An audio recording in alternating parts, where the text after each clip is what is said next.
여러분, 오늘 들려드릴 이야기는 조금 특별합니다. 아니, 솔직히 말씀드리면 꽤 충격적인 이야기예요. 1959년 7월 31일, 한여름에 찌는 듯한 더위가 서울을 덮치던 그날 아침으로 여러분을 데려가 볼게요. 서대문형무소, 지금은 역사관이 되어 관광객들이 드나드는 그곳이 당시에는 차가운 철창과 시멘트 벽으로 가득한 감옥이었죠. 그 감옥 한쪽에서 한 남자가 호송간수를 따라 걸어가고 있었습니다. 60살의 나이, 흰머리가 섞인 머리카락, 그리고 놀랍게도 손가락 마디 7개가 없는 손. 그 남자의 이름은 조봉암이었어요. 그런데 말이에요. 이 사람이 그냥 걸어가지 않았습니다. 사형장으로 가는 길, 아마 보통 사람이라면 다리가 떨리고 눈앞이 캄캄했을 그 순간에 조봉암은 갑자기 멈춰 섰어요. 호송간수가 왜 그러십니까? 하고 물었을 때 그는 담장 옆에 피어있는 코스모스를 가리켰습니다. 그리고는 천천히 그 꽃에 다가가서 한참 동안 꽃향기를 맡았어요. 상상이 되시나요? 몇 분 뒤면 자신의 목숨이 끊어질 것을 알면서도 꽃향기를 맡는 사람. 호송간수도 그 장면을 지켜본 모든 이들도 할 말을 잃었다고 합니다. 그만큼 담담했던 거예요. 아니, 어쩌면 그는 이미 각오를 단단히 하고 있었는지도 모르겠습니다. 사형장에 도착한 조봉암에게 집행관이 물었습니다. 마지막으로 할 말이 있습니까? 그러자 조봉암은 이렇게 대답했어요. 아무것도 없소. 막걸리 한 사발과 담배 한 개비만 주시오. 간수들은 막걸리는 줄 수 없다며 거절했지만 담배 한 개비는 허락했습니다. 조봉암은 그 담배를 천천히, 아주 천천히 피웠어요.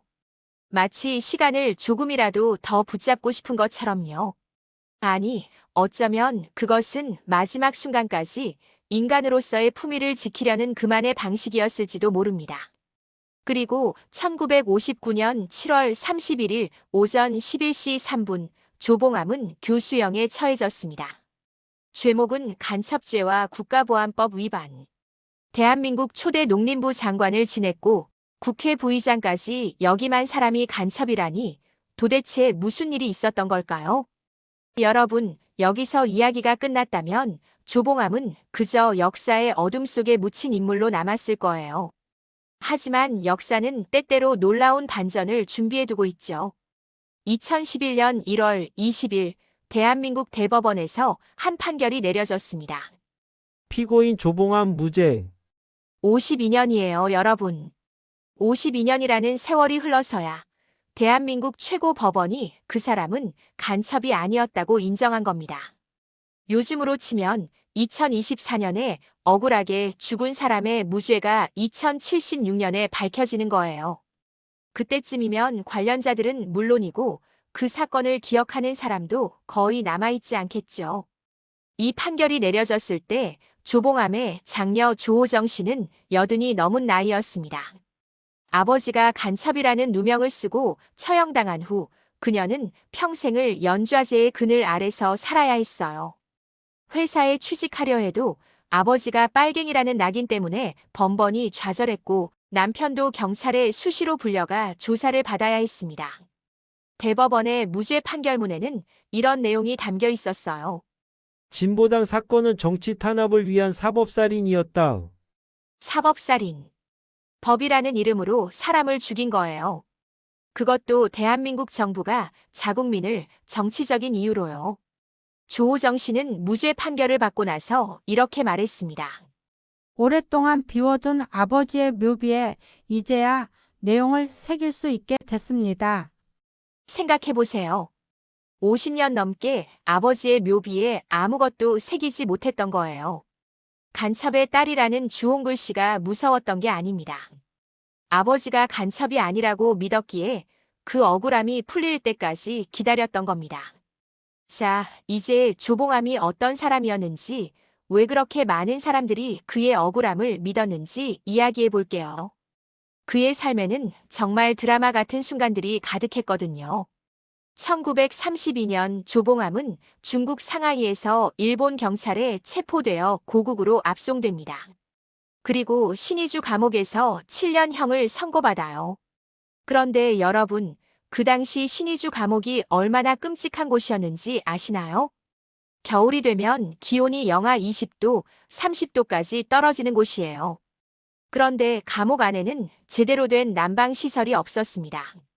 죄수들은 얇은 이불 한 장으로 그 혹독한 추위를 버텨야 했어요. 게다가 일본 간수들의 고문은 일상이었죠. 특히 조봉암처럼 독립운동가로 분류된 죄수들에게는 더 가혹했습니다. 그 감옥에서 조봉암의 손가락 마디 7개가 동상으로 잘려나갔습니다. 7개예요. 양손의 손가락 10개 중에서 7개의 마디가 사라진 겁니다. 얼마나 추웠으면, 얼마나 방치되었으면 그렇게 됐을까요? 지금 같으면 당장 인권 침해로 국제사회가 난리가 났을 일이에요. 나중에 조봉암이 정치인이 되어 연설을 할 때 사람들은 그의 불완전한 손을 보며 수군거렸다고 합니다. 하지만 그 손은 오히려 그가 얼마나 치열하게 독립운동을 했는지를 증명하는 훈장과도 같았어요. 말로만 독립운동을 외친 게 아니라 몸으로 대가를 치렀던 거죠. 상하이의 사랑, 첫사랑 김희옥과의 비극적 재회. 여러분, 역사 속 인물들도 사랑을 했어요. 그리고 그 사랑이 때로는 역사보다 더 드라마틱할 때가 있습니다. 조봉암의 사랑 이야기가 바로 그랬어요. 조봉암에게는 김희옥이라는 여자가 있었습니다. 둘은 어릴 때부터 알던 중마고우였어요. 하지만 조봉암은 1924년에 김조이라는 여성과 결혼을 합니다. 김조이는 동지이자 아내로서 조봉암과 함께 독립운동에 투신했고 나중에는 러시아로 유학을 떠나게 됩니다. 그런데 1927년 조봉암이 중국 상하이의 여운형 집에 식객으로 얹혀 살고 있을 때 뜻밖의 손님이 찾아옵니다. 바로 김희옥이었어요. 그녀는 폐결핵에 걸린 상태였습니다. 당시 폐결핵은 죽음의 병이었어요. 치료약도 없고 대부분의 환자들이 요양과 재발을 반복하다가 결국 세상을 떠났죠. 김희옥은 왜 상하이까지 찾아왔을까요? 그녀는 이렇게 말했다고 합니다. 죽기 전에 당신을 한번 보고 싶었어요. 일본 나가사키에서 중국 상하이까지 보름이나 걸리는 먼 여정을 병든 몸으로 왔던 거예요. 오직 조봉암을 만나기 위해서요. 상상해보세요. 이미 결혼한 남자, 그것도 아내가 멀리 러시아에서 유학 중인 남자 앞에 죽어가는 첫사랑이 나타난 겁니다. 조봉암은 어떤 선택을 했을까요? 그는 김희옥과 동거를 시작합니다. 그리고 1928년 두 사람 사이에서 딸 조호정이 태어납니다. 네, 바로 나중에 52년 동안 아버지의 무죄를 위해 싸우게 될 그 딸이에요. 하지만 행복은 오래가지 않았습니다. 김희옥의 병은 점점 악화되었어요. 조봉암은 그녀를 살리기 위해 필사적이었습니다. 얼마나 필사적이었냐면 당시 중국 사회주의 청년단의 공금을 유용했을 정도였어요. 결국 1933년 김희옥은 고국으로 돌아온 지 얼마 되지 않아 세상을 떠납니다. 강화도에서요. 조봉암은 그때 감옥에 있었기 때문에 사랑했던 여인의 마지막을 지켜보지 못했습니다. 조봉암이 상하이에서 김희옥과 동거하던 시절 그의 일상이 어땠는지 잠깐 들여다볼게요. 낭만적인 사랑 이야기처럼 들릴 수도 있지만 실상은 목숨을 건 도피 생활이었거든요. 그는 여운형의 집에 식객으로 얹혀 살았습니다. 여운형 아시죠? 나중에 건국준비위원회를 이끌고 좌우합작운동을 주도했던 그 독립운동가요. 조봉암과 여운형은 아주 가까운 사이였어요. 여운형은 나중에 이렇게 회고했습니다. 조봉암은 술을 잘 마셨고 시를 잘 읊었으며 감개가 북받치면 눈물을 흘리는 감성적인 사람이었다. 하지만 그 시절 상하이의 프랑스 조개지에서 조봉암은 매일 밤 품에 칼을 품고 잠을 잤습니다. 왜냐하면 일본의 밀정들이 끊임없이 그를 쫓고 있었거든요. 언제 습격당할지 모르는 상황이었어요. 잠을 자면서도 한쪽 눈은 뜨고 있어야 했던 거죠. 그 와중에도 조봉암은 독립운동을 멈추지 않았습니다. 코민테른의 지령을 받아 조선공산당을 조직하고 중국 공산당에도 입당해서 한인 지부를 이끌었어요. 요즘으로 치면 해외에서 비밀 저항 조직을 운영한 거죠. 그런데 여러분, 여기서 한 가지 짚고 넘어가야 할 게 있어요. 조봉암이 공산주의자였다는 사실 말이에요. 지금 우리가 생각하는 빨갱이의 이미지와 그 시대의 공산주의자는 좀 달랐습니다.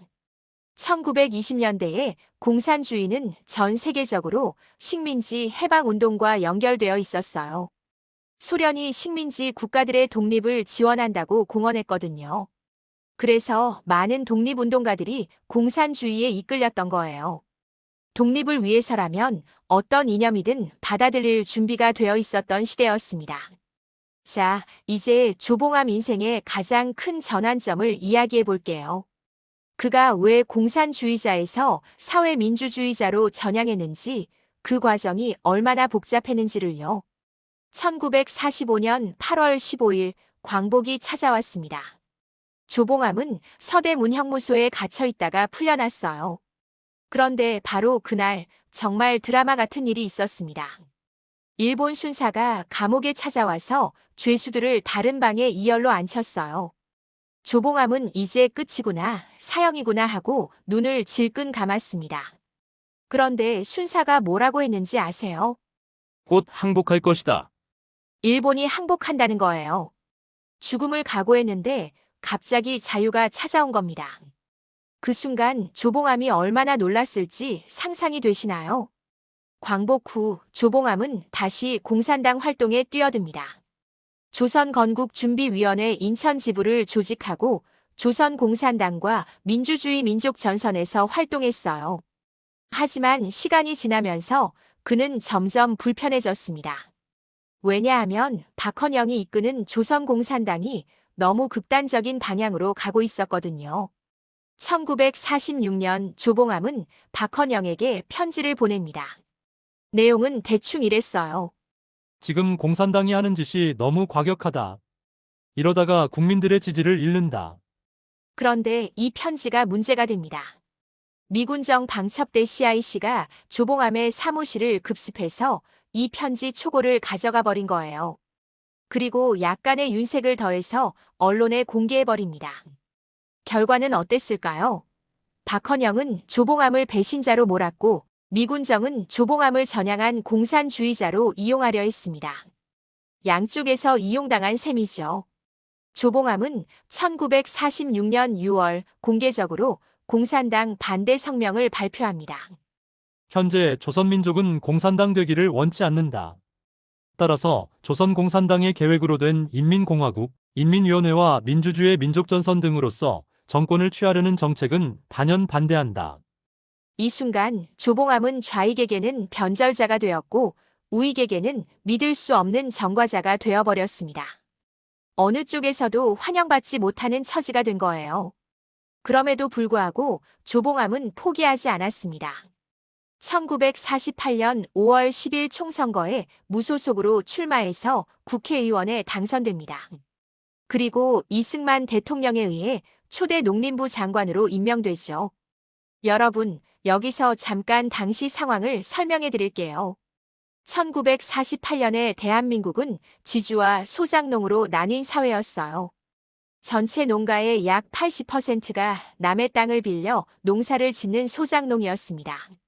지주들은 소작료로 수확량의 50% 이상을 가져갔고 소작농들은 아무리 열심히 일해도 가난에서 벗어날 수 없었어요.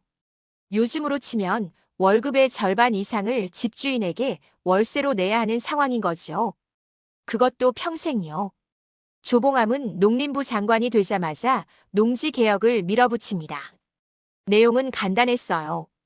지주의 땅을 사서 소작농에게 나눠주자. 물론 공짜는 아니었어요. 소작농들은 5년에 걸쳐 땅값을 갚아야 했습니다. 하지만 그래도 드디어 내 땅을 가질 수 있게 된 거예요.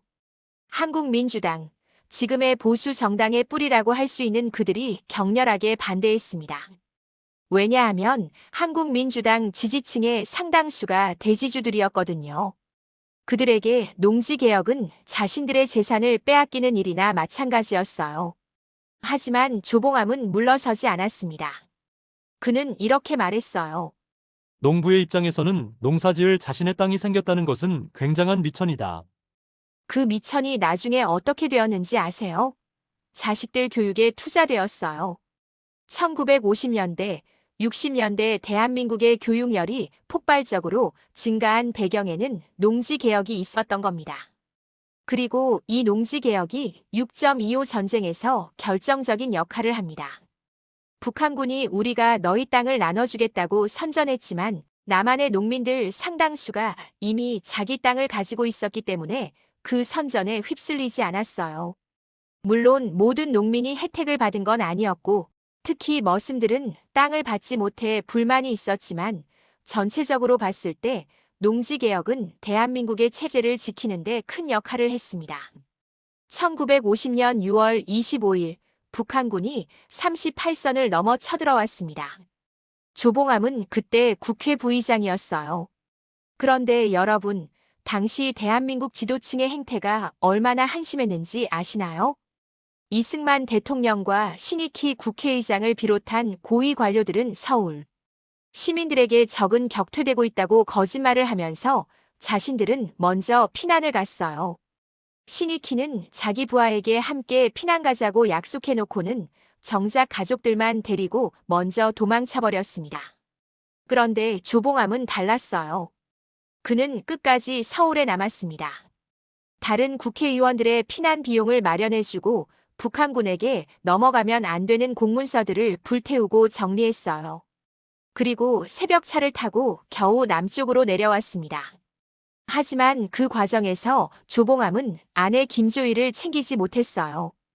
김조이는 행방불명되었고 결국 다시는 만나지 못했습니다.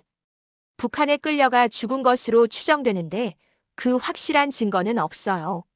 다만 나중에 평양에 세워진 조봉암의 가묘 옆에 김조이의 가묘가 없다는 것이 그녀가 북한에서도 제대로 대우받지 못했다는 것을 암시합니다. 조봉암이 부산에 도착했을 때 이승만 대통령이 뭐라고 했는지 아세요? 북에 가지 않고 여기에는 왜 왔냐?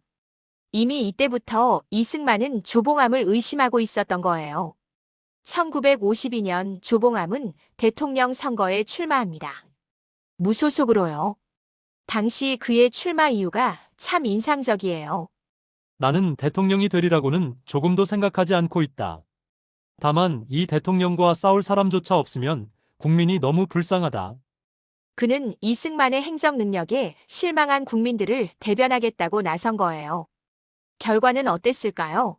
79만여 표를 얻어 2위를 기록했습니다. 이승만이 대통령에 당선되긴 했지만 조봉암이라는 대안이 있다는 것을 국민들이 확인한 선거였죠. 그리고 1956년 제3대 대통령 선거.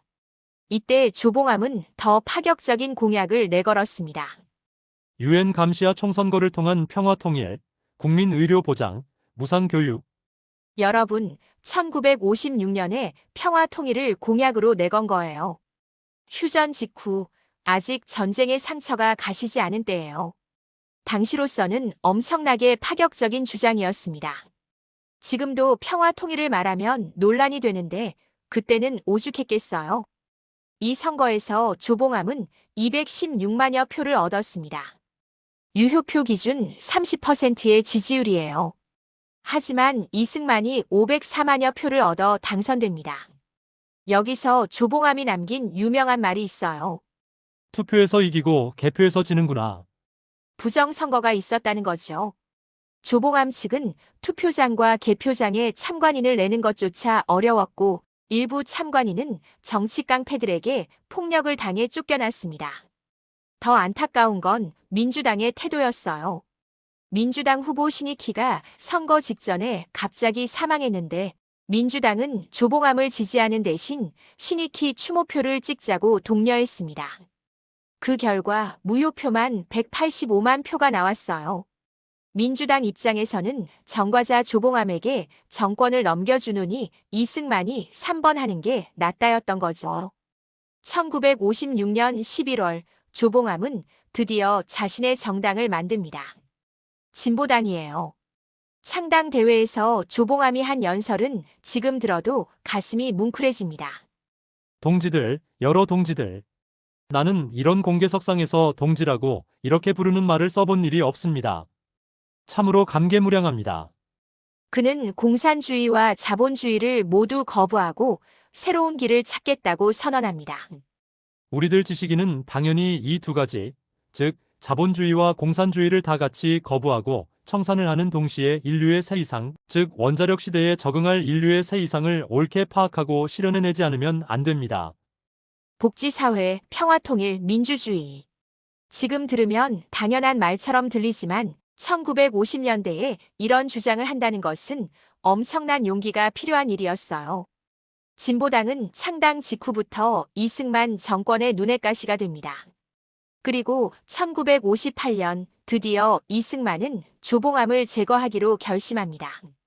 여러분, 여기서 진보당 사건이 어떻게 조작되었는지 자세히 들여다볼게요. 이건 단순한 정치 탄압이 아니라 치밀하게 계획된 사법살인이었거든요. 1958년 1월 양명산이라는 사람이 간첩으로 체포됩니다. 이 사람은 당시 특무대와 결탁해서 대북 밀무역을 하던 인물이에요. 그런데 경찰과 검찰은 이 양명산을 협박하고 회유해서 엉뚱한 진술을 하게 만듭니다. 북한 공작금을 조봉암의 대통령 선거 자금 및 진보당 창당 자금으로 지원했고 북의 서류를 조봉암에게 주었다. 증거는 있었을까요? 없었습니다. 증거가 맞지도 않았고 양명산 본인도 나중에 법정에서 진술을 번복했어요. 나는 약물 고문을 당했다고 말이죠. 1심을 맡은 유병진 판사는 간첩 혐의에 대해 무죄를 선고합니다. 대신 조봉암에게 불법 무기 소지죄를 적용해서 징역 5년을 선고했어요. 왜 이렇게 했을까요? 유병진 판사의 회고에 따르면 그렇게라도 하지 않으면 조봉암이 더 위험해질 수 있다고 생각했다고 합니다. 하지만 이승만 정권은 이 판결에 만족하지 않았습니다. 반공 청년단들이 용공 판사 타도 조봉암 일당에 간첩죄를 적용하라고 외치며 난동을 부렸고 유병진 판사는 결국 법관 연임 심사에서 탈락해 법복을 벗어야 했어요. 그리고 항소심에서 검찰이 새롭게 들고 나온 게 뭔지 아세요? 진보당의 평화. 통일 정강이 국가보안법 위반이라는 거예요. 평화 통일을 주장했다는 이유로 사형을 선고받은 겁니다. 미국은 어떻게 봤을까요? 1958년 1월 23일자 주한미국 대사관 보고 문서에는 이렇게 적혀 있었습니다. 조봉암에 대한 불리한 증거라고 하는 것들은 기껏해야 설득력이 없다. 구속건과 보도된 증언은 진보당을 흠집내기 위한 정권의 시도다. 미국마저도 이 사건이 조작이라는 것을 알고 있었어요. 하지만 아무도 막지 못했습니다. 조봉암이 사형 집행을 기다리며 서대문형무소에 수감되어 있을 때 그는 어떻게 지냈을까요? 이 시기에 대한 아름답고도 슬픈 이야기가 전해집니다. 당시 같은 형무소에 수감되어 있던 누군가가 이런 글을 남겼어요. 나는 어느 사이 비둘기의 벗이 되었다. 악하고 거짓 많은 인간들보다 이 비둘기는 얼마나 더 기특하며 정다운 친구인가. 비둘기가 좋아하는 콩, 그 콩을 내 밥에서 골라내어 던져준다. 마룻바닥에 떨어진 밥알을 주워 먹는 배고픔 속에서도 이 비둘기 모임만은 잊지 않는다. 그리고 이 사람은 건너편 감방에 있는 조봉암을 봤습니다. 건너편 이사의 조봉암 선생도 끼니 때마다 콩알은 비둘기에 던져주고 보리밥 알은 창가에 놓아 참새들이 와서 먹게 하고 있는 것을 볼 수 있었다. 한 끼도 빼지 않았으며 콩과 밥알을 주워 먹는 날짐승들을 하염없이 지켜보고 있었다. 독방에 고독한 그에게 생사의 기로에서 죽음의 그림자를 눈앞에 보는 그에게 비둘기와 참새는 유일한 손님이자 친구였던 거예요. 그리고 조봉암이 처형당한 후 서대문형무소에는 이상한 소문이 돌기 시작합니다. 사형 집행장 옆에 버드나무의 전에는 볼 수 없었던 낯선 새가 나타나 슬피 운다는 거예요. 사람들은 그 새를 봉암새 또는 죽산조라고 불렀습니다. 죽산은 조봉암의 호였거든요. 자, 이제 조봉암이 어떤 배경에서 태어나 어떻게 성장했는지 이야기해 볼게요. 사실 그의 출발점은 정말 보잘것없었습니다. 1898년 9월 25일 조봉암은 경기도 강화군 선원면 금월리에서 태어났습니다. 지금은 인천광역시에 속하는 곳이죠. 그의 집안은 빈농이었어요. 아버지 조창규와 어머니 강릉 유씨 사이에 넷째 아들로 태어났는데 위로 형 2명이 어린 나이에 요절했다고 합니다. 1907년 9살에 강화국립보통학교에 입학합니다. 1910년에는 잠두교회에서 세례를 받았어요. 어린 시절부터 기독교와 인연이 있었던 거죠. 나중에 그가 사형당하기 직전에 목사에게 성경 구절을 읽어달라고 부탁한 것도 이런 배경이 있었어요. 1911년 보통학교를 졸업하고 2년제 농업보습학교에 진학, 1913년에 졸업합니다. 그리고 1914년 16살의 조봉암은 강화군청에 급사로 취업합니다. 급사라는 게 뭐냐면 요즘으로 치면 말단 공무원, 그것도 허드렛 일을 하는 직책이에요. 하지만 빈농 출신으로서는 그것도 대단한 출세였죠. 그런데 조봉암은 군청에서 오래 버티지 못합니다. 왜냐하면 너무 원칙적이었거든요. 상관과 마찰이 잦았고 다른 직원들과의 관계도 안 좋아졌습니다. 그의 주산 실력은 뛰어났지만 상사에게 의심을 받았고 결국 군청을 그만두게 됩니다. 요즘 같으면 소심파 공무원이 조직 생활에 적응 못하고 퇴사라는 제목이 붙을 만한 이야기죠.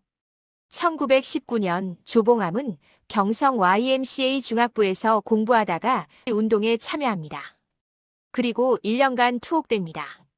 21살의 청년이 독립만세를 외쳤다는 이유로 감옥에 갇힌 거예요. 추록 후 그는 중국으로 건너갑니다. 대한민국 임시정부를 찾아간 거죠. 하지만 임시정부 내부의 갈등을 보고 크게 실망합니다.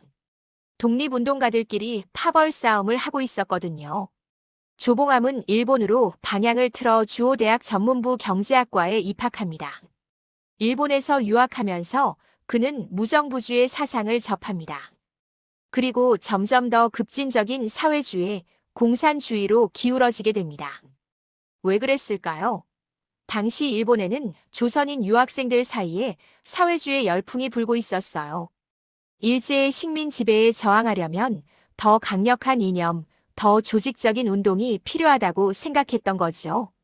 1922년 조봉암은 소련에서 열린 고려공산당 회의에 조선 대표로 참석합니다. 24살의 청년이 국제공산주의 운동의 중심에 선 거예요. 그는 모스크바의 동방노력자 공산대학에 입학해 2년간 공부합니다. 하지만 여기서 폐결핵이 발병합니다. 당시 폐결핵은 불치병이나 마찬가지였어요. 코민테른에서는 요양 후 복학을 권했지만 조봉암은 귀국을 선택합니다. 그리고 필사적인 치료 끝에 겨우 회복합니다. 조봉암의 인생에서 빠질 수 없는 인물이 박헌영입니다. 두 사람은 조선공산당을 함께 조직한 동지였지만 결국 적이 되어버렸어요. 1925년 4월 조봉암은 박헌영, 김단야 등과 함께 고려공산청년회를 조직합니다. 박헌영의 집에서 비밀리에 모임을 가졌죠. 그리고 조봉암은 조선공산당을 코민테른으로부터 승인받기 위해 모스크바로 떠납니다.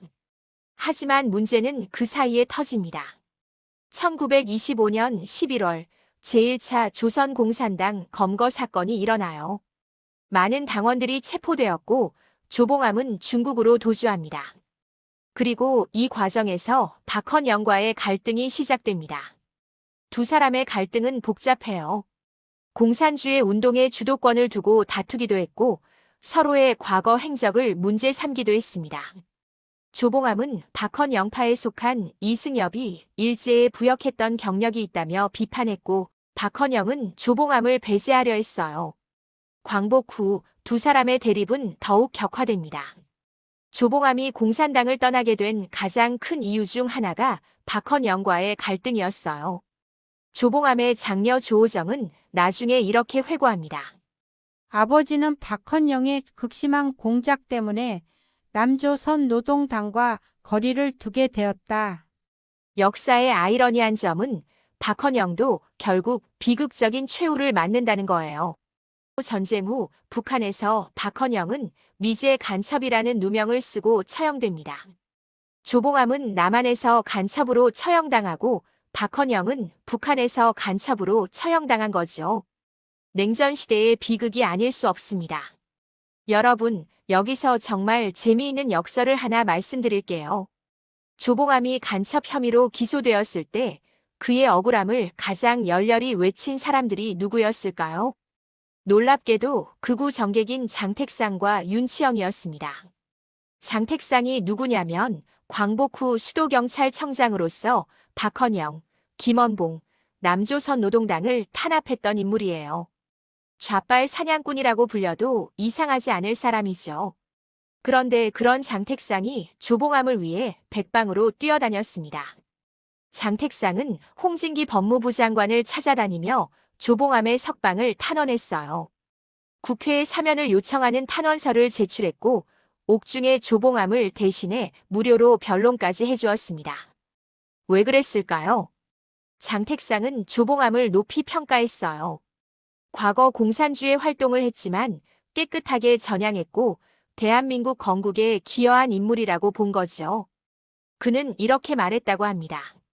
벼룩에게 굴레를 씌워 수레를 돌리지 박사의 승만과 조봉암을 처형할까? 하지만 최악의 상황은 정말로 일어났습니다. 윤치영도 마찬가지였어요. 윤치영은 이승만의 최측근으로 재헌 헌법 초안을 만들 때 인민이라는 단어는 공산당이나 쓰는 단어라며 국민으로 바꾸게 한 사람이에요. 그런 그가 조봉암의 억울함을 주장했습니다. 길을 잘못 들어서 좌경으로 몰린 것 같다고 평했죠. 극우 반공주의자들마저도 조봉암이 간첩이 아니라는 것을 알고 있었던 거예요. 하지만 그들의 노력은 조봉암의 생명을 구하지 못했습니다. 조봉암의 선거 캠프에는 정말 의외의 인물이 있었어요. 김성주라는 사람인데 이 사람은 서북청년단 간부 출신이었습니다. 서북청년단이 뭐냐면 좌익과 빨갱이는 모두 죽여야 한다고 외치며 백색 테러를 일삼던 극우 반공단체예요. 제주 4.3 사건 때 민간인 학살에 앞장선 그 악명 높은 조직이죠. 그런 조직의 간부가 평화주의자 조봉암의 선거 캠프에 들어왔다니 이게 무슨 조합이에요? 조봉암 캠프 내부에서도 의문이 많았습니다. 왜 저런 사람을 받아주냐고요. 하지만 조봉암은 정략적인 의도로 김성주의 참가를 허락했을 거라는 분석이 있어요. 이승만으로부터 계속 빨갱이라는 공격을 받으니 극우 반공 단체 출신을 캠프에 두면 그런 공격을 막는 방패가 될 수 있다고 생각한 거죠. 김성주 측에서도 이해관계가 있었어요. 원래 이승만의 신복이었는데 이승만이 서북청년단을 해체시키자 원한을 품게 되었거든요. 6.25 전쟁 때 북진에서 평양을 점령했을 때 김성주는 유엔의 힘을 빌려 평안남도 지사가 됩니다.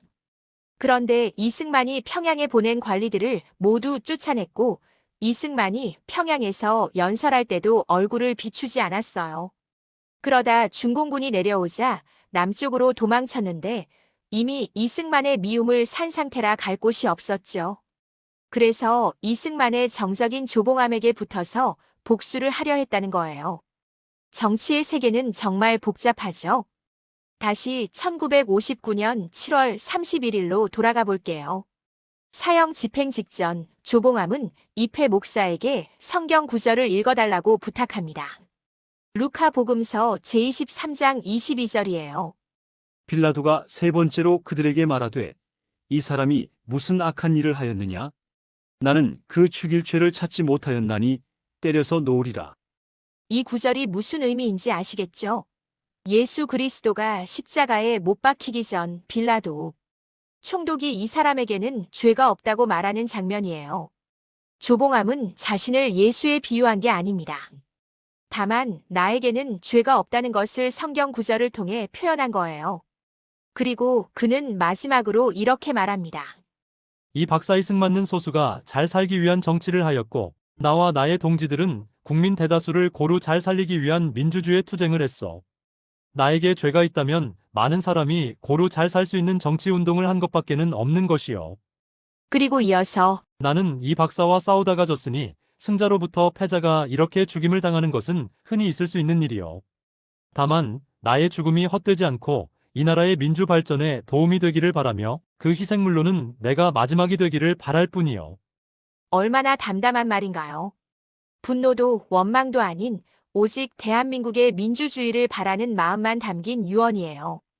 조봉암이 처형된 후 자유당 정권은 철저하게 언론을 통제합니다. 신문에 보도하지 말라는 거예요. 언론들은 침묵했고 한국일보만이 부고란에 아주 짧게 보도했습니다. 지난 7월 31일 상호 사형이 집행된 조봉암의 시체는 2일 하오 3시 서울 시내 충현동 그의 집에서 발인되어 하오 5시 반경망우리 공동묘지에 묻혔다. 일단 6행, 겨우 2줄짜리 기사예요. 전 국회 부의장, 전 농림부 장관의 죽음이 이렇게 처리된 겁니다. 언론에서 이런 통제의 법적 근거가 뭐냐고 물었을 때 정부의 답변이 가관이었어요. 조선 총독부 시행령이라는 거예요. 잠깐요, 이게 말이 됩니까? 대한민국 정부가 정적을 처형하고 그 보도를 막으면서 근거로 된 게 일제식민지 시절의 법령이라니요. 게다가 그 시행령의 원래 취지는 독립운동가들의 죽음에 대한 보도를 통제하기 위한 거였어요.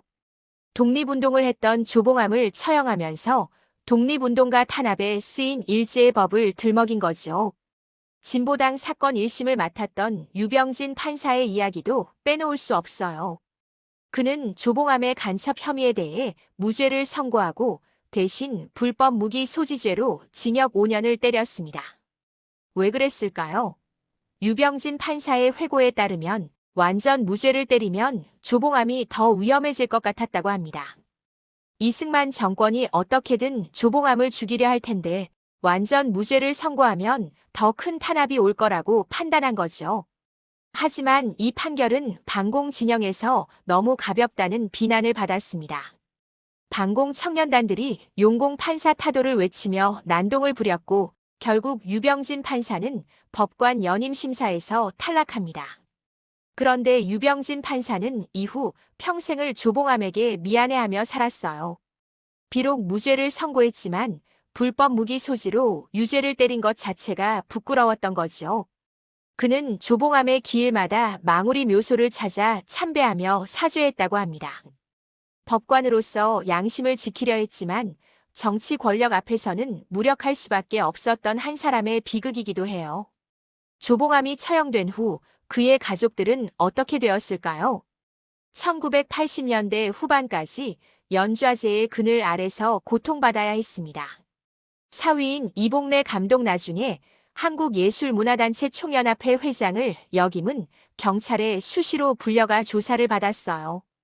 장인이 빨갱이라는 이유로요. 외아들도 출신 성분 때문에 회사를 여러 번 옮겨야 했습니다.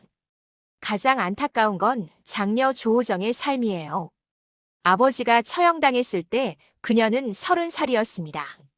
이후 50년 넘게 간첩의 딸이라는 낙인을 안고 살아야 했어요. 취직도 어려웠고 사회적으로 고립되었죠. 하지만 그녀는 포기하지 않았습니다. 2004년 국가보훈처에 서운 신청을 하고 2006년에는 진실화해 위원회에 재조사 신청서를 냈어요. 그리고 2011년 대법원의 무죄 판결을 끌어냅니다. 오랫동안 비워둔 아버지의 묘비에 이제야 내용을 새길 수 있게 됐습니다.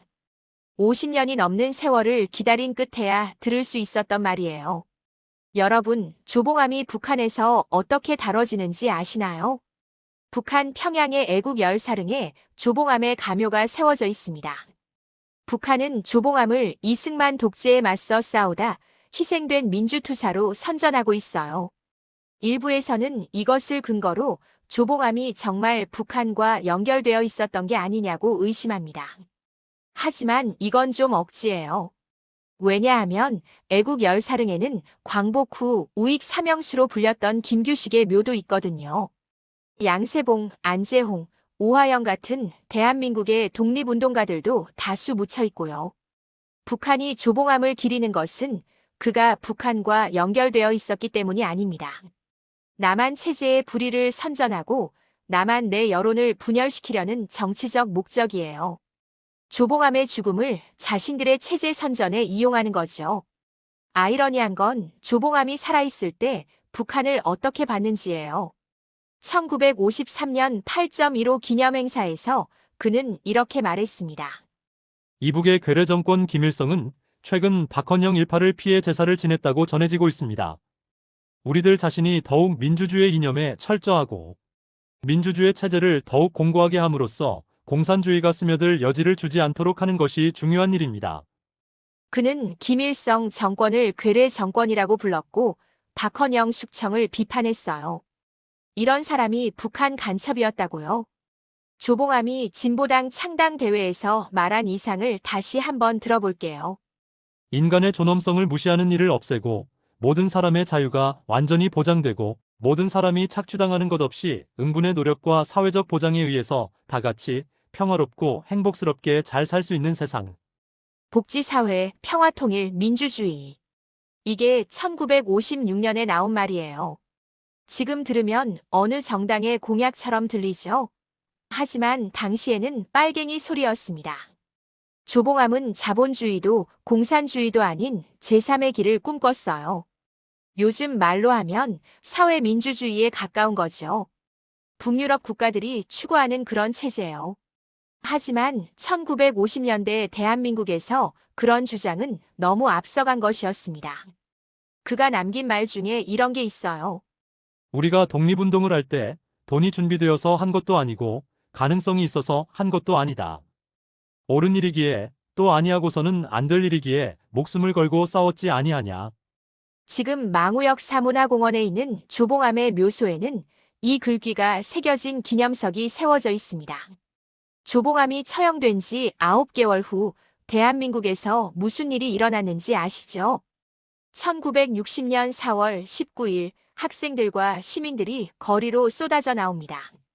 4.19 혁명이에요.